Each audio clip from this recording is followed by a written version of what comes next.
Hi guys, so this is actually part of my resolution this year to bring more diverse content to you, not just through the podcast or through public speaking, but also through YouTube videos. I don't have that much time, having a full-time job and having a husband and a daughter and also the podcast. So I vowed to do this twice a month minimum, and we'll see how it goes from here. But I should introduce myself. I'm Bailey Jeremie, the host of Mind Over Melanin. I'm also a mental health therapist, and I serve families in Manhattan, and my office is in Harlem, but I'm not taking any clients. I actually work for a nonprofit organization, and I'm not taking any clients. So don't slide in my DMs asking for services. You can ask for interviews. You can ask how you can donate. You can ask how you can become a loyal follower and part of the community, the Mind Over Melanin community, but no clients. So I've been waiting. Since Surviving R. Kelly came out, I've been waiting. I've been waiting to make sure that I was finished processing because there were so many feelings and emotions from one, seeing the documentary, and then also seeing the responses of people in the documentary. And I just wanted to make sure that I was in wise mind, as we call it in mental health therapy. The other states of mind are rational mind and emotional mind or emotion mind. So I was waiting to get into rational mind, and I think I'm there for the most part. But I will say that there were so many overlapping intersections per se with this issue that it took me longer to process. And I'll give you a little bit of background about myself just so you can understand what exactly I mean by that. So one, I'm a Black woman, and I used to be a Black girl, believe it or not. I am from Chicago. I was an R. Kelly fan. I also developed at a very young age, and not to say that that was a qualifier for him at all, but it did shape my experience in my adolescent years, being mature and also just hitting puberty before I even hit middle school. So just to give you a little background, I started developing around like 9 or 10. I'm a therapist, and there is lots of trauma within all of these stories, so that's another link. And I'm also a survivor of sexual abuse, and I'm a parent, and I have a daughter. So that is another layer that I had to deal with as far as processing. And I am a parent, and when I had my daughter, or a little bit after I had my daughter, when I did a sufficient amount of research around just having a little Black girl and being interested in knowing how likely or how common it is for Black girls to experience trauma. And unfortunately, I learned that Black girls are the highest subgroup of children to be molested or sexually assaulted as children. And some studies say that Hispanic children will have like similar or higher rates, but there are overwhelmingly high amount of studies that show that African American girls are often the victims of molestation. So those are all of my intersections. Also, my last intersection, I would say, is having strict parents. I have fairly strict parents, but I must admit that I was able to do a lot. And when I say strict, I mean I was not able to leave my neighborhood until I hit my adolescent age. Not just double digits. Like, I had to be a teen in order to like leave my neighborhood. Never went to any parties. Never did any sleepovers. The closest thing I got to parties or sleepovers was when my parents thought that they could trust one of my peers' parents, so they became associates or friends per se with my peers' parents, and they trusted me in my peers' parents' hands. But that is where things got a little, I would say, gray, because my parents were more strict than any of my friends' parents. So when I was able to be with my friends and their so-called parents, I was able to go places.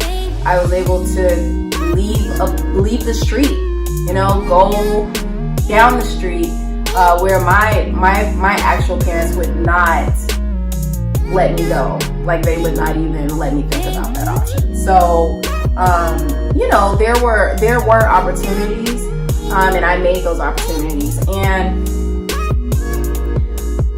my parents probably wouldn't have even let me get that far as to trusting other parents, the peers of my parents. The parents of my peers, if I wasn't doing such a great job, if I wasn't on the honor roll, and if I wasn't part of the National Honor Society and all these other things. But yeah, like, that strictness definitely led to, me wanting to explore and engage in social settings that I was not privy to and that I was not typically exposed to because of being sheltered and because of having strict parents. So that's not advice, that's just me giving you some background information. But the thing that I really wanted to address regarding not just surviving R. Kelly, but many bad people or predators that are celebrities. And this might be a term that is not accurate, but I'm calling it mindful resourcing. And it's something that I spoke about in my last episode, Community Empowerment, which was a live podcast show. And in that episode, in that show, one thing that I stressed was mindful resourcing. And what I mean by that is making sure that however you contribute to the community, you know what the footprint is to that contribution, and also where that contribution goes. And in this example for R. Kelly, people are saying that they can separate the artist from the act. And the issue with that is you can't. And the reason why you cannot is because me being loyal to his art, i.e. his music, by going to Spotify, by buying an album, by going to a concert. I am putting money in his pockets. And money is very important for R. Kelly if you watched this docuseries, because it funds his studio, it funds these multiple houses, it allows him to hide in plain sight, or hide in places that we don't know he's hiding. It allows him to keep these secrets from the closest people in his lives, i.e. his ex-wife, and it gives him resources. He will not be able to have a team of people to protect him if we are not showing our loyalty by streaming his music, which still funds, these women who are still currently being held by him. So that's one thing about mindful resourcing. And it's not just even him, but any examples that you have. Think about how it impacts the community, and also think about where it came from. Bigger examples could be blood diamonds, or smaller examples could, R. Kelly is a large example, but a smaller example could be a local Black business.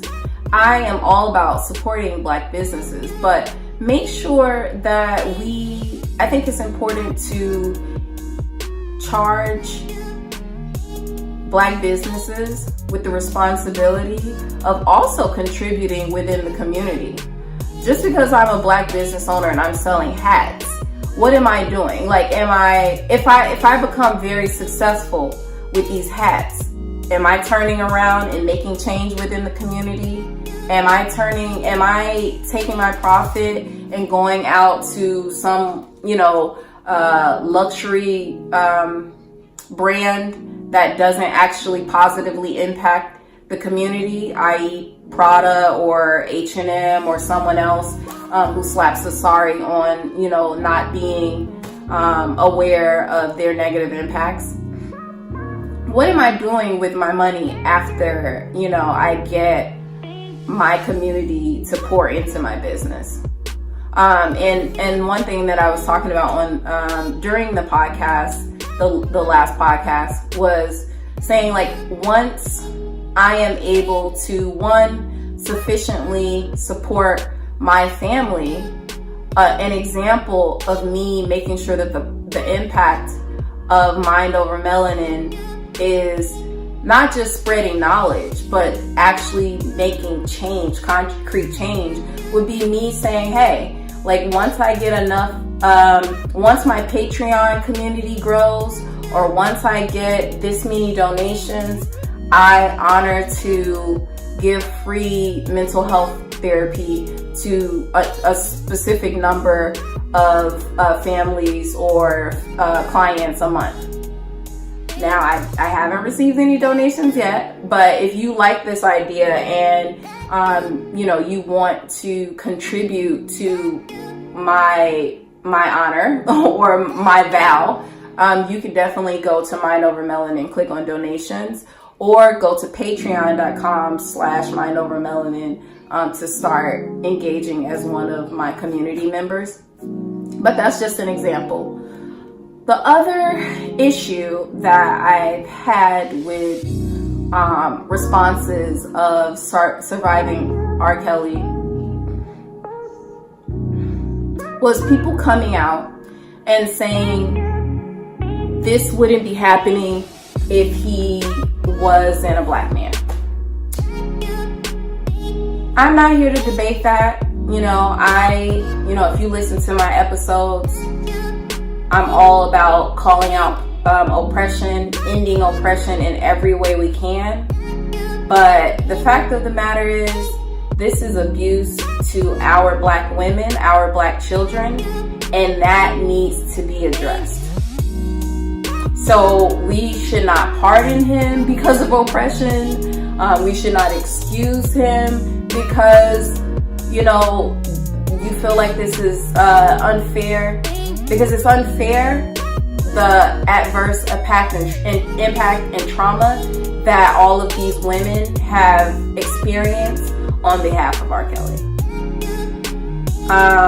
You know, and I just think it's equivalent to me speeding down the street and, you know, I'm willingly breaking the law and then I get upset when I'm the one that's getting caught. Like, if you engage in behaviors that are inappropriate, disgusting, foul, then you need to own your crap when it's time for justice to happen. And that's just the bottom line. The other thing that I wanted to address was the blame game. I think that it's so unfortunate. Well, actually, let me go back to this other part. So the last thing that I do want to say is take the time to actually do research on the people that you are highlighting that did not get their day or were not punished. Like, really take some time, read their bios, because a lot of these people that people are calling out have been shunned, have been exiled from the community, whether it's entertainment, singing, whatever, directing. A lot of these people have been punished. And one of the issues with R. Kelly is he has not been punished. And he is adversely impacting the Black community. So, so do your research on that. And I do not believe that anyone should be pardoned for adversely impacting our children. And so hopefully they all get their time, if they have not already. The last thing that I want to talk about is the blame game. I briefly mentioned in the beginning that, like, I have very strict parents, but I still found ways to, you know, explore and engage in behaviors that my parents probably wouldn't have approved of. And, you know, I came from a 2-parent household.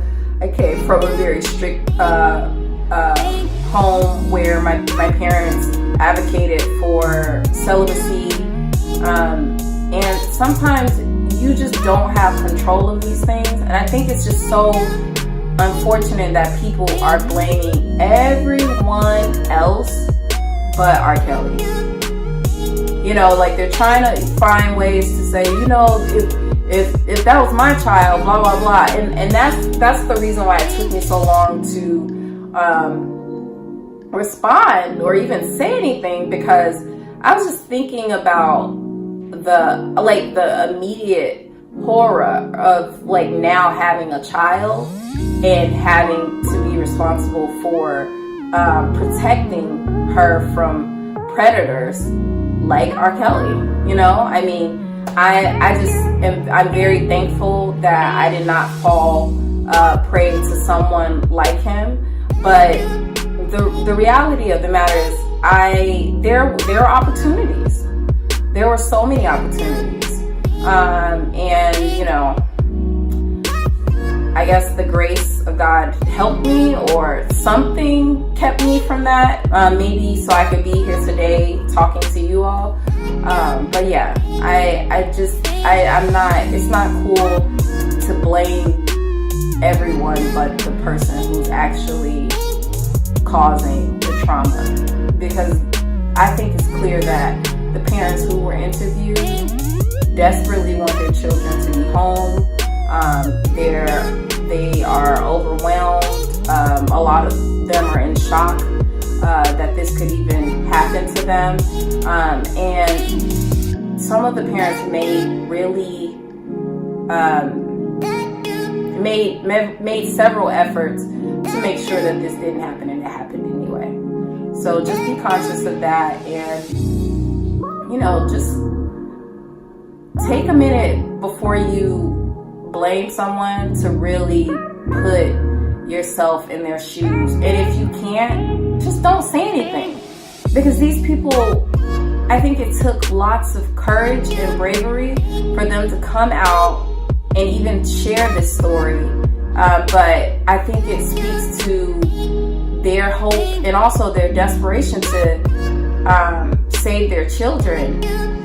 Because I'm pretty sure they knew how they would be ripped apart by media and by people in our own community that just do not have the insight or are coming from places of ignorance. So, you know, one thing that I saw in the very beginning before I even watched the documentary that I want to say right before I sign out, but it was, I saw something like, I wasn't like that when I was 14 or something like that. And I thought that was a very foolish statement because, you know, regardless of how you are yourself at 14, the fact of the matter is you're 14, you're still a child. And just because America put this stamp of 18 as an adult, that doesn't make you an adult when you developmentally. Your brain does not fully mature and develop until around the age of 25. But at 18, you're able to smoke cigarettes, you're able to do all these other things. At 21, you're able to consume alcohol. You're able to do all these things that can alter your chemical balance and also alter the way you process and the way you think and make decisions. But you still are, your brain is still not completely developed. And so, you know, maybe there are superhumans out here that are like, oh yeah, I was completely mature at 14, but that's not the case. Like, so I think it's important for us not to read too much into these like anecdotal stories about, you know, well, I wasn't like that when I was a kid, because really it doesn't matter, because the standard is that your brain hasn't fully developed. That is why child predators is a thing, because you can easily manipulate children. And 14 is still a child. 17 is still a child. Developmentally, 19 is still a child. Just think of, if you want to think about anecdotes and your own life, think about how many mistakes you probably made before you were 25 and how much you're paying for now. So that's all I want to say. I really look forward to you guys tuning in to the next episode. It should be released not this Wednesday, but the upcoming Wednesday. And I just appreciate you all. And you can see me again via YouTube in a week and a half, maybe 2 weeks. Like I said, twice a month. That's all you're getting from me. All right, signing out. Love you guys.